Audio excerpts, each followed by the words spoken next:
Daniel was a nervous boy. He was scared of problematic situations.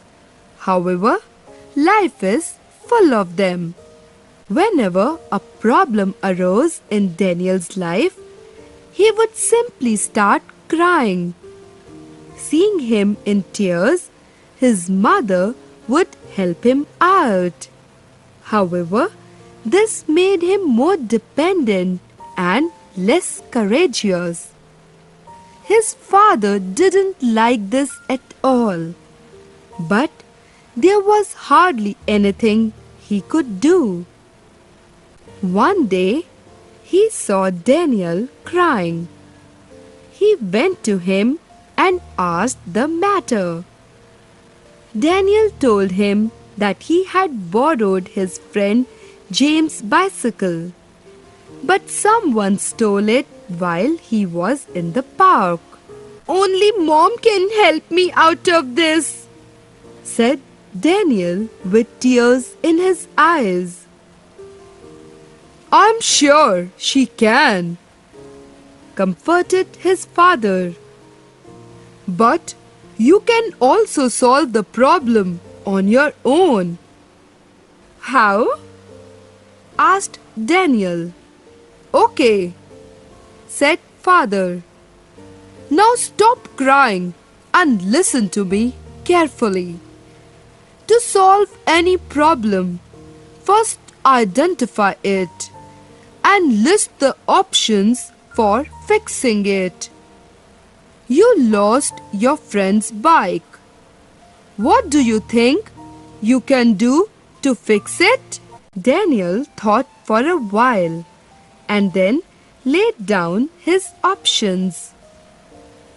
"I can stay away from my friend, or I can lie to him that one of my friends lost it, or I can give him my remote controlled plane. He really likes it." "Okay," said father. "It is good you have some options to fix the problem.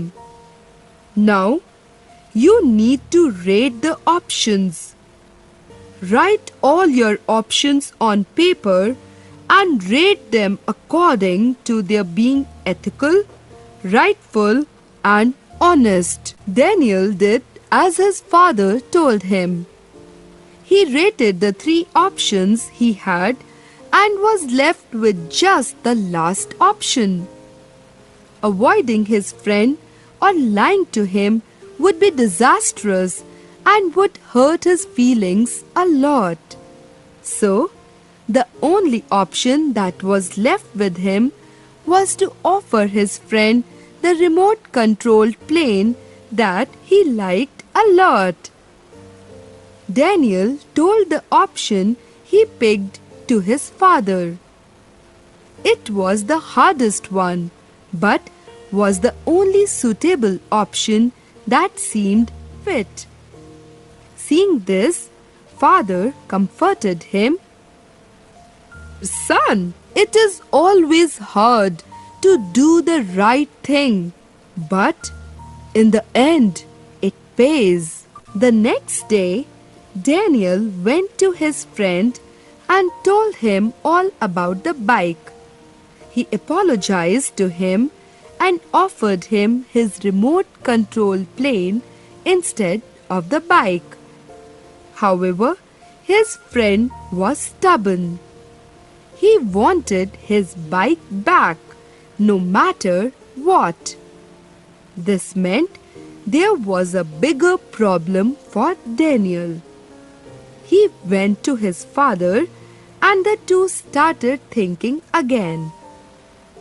This time, Daniel came up with a unique solution. He offered to buy his friend the same kind of bike. The only thing he asked from him for was time. He promised to buy him the bike after saving his pocket money.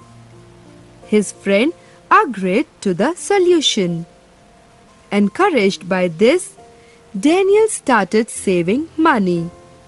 He even did small jobs for his neighbors, like walking the dog every morning, fetching milk from the market daily, etc., to earn money in a short period of time.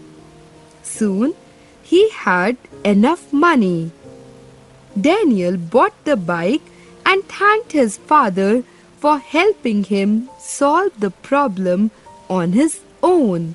His father smiled and said, "The lesson is not over, son.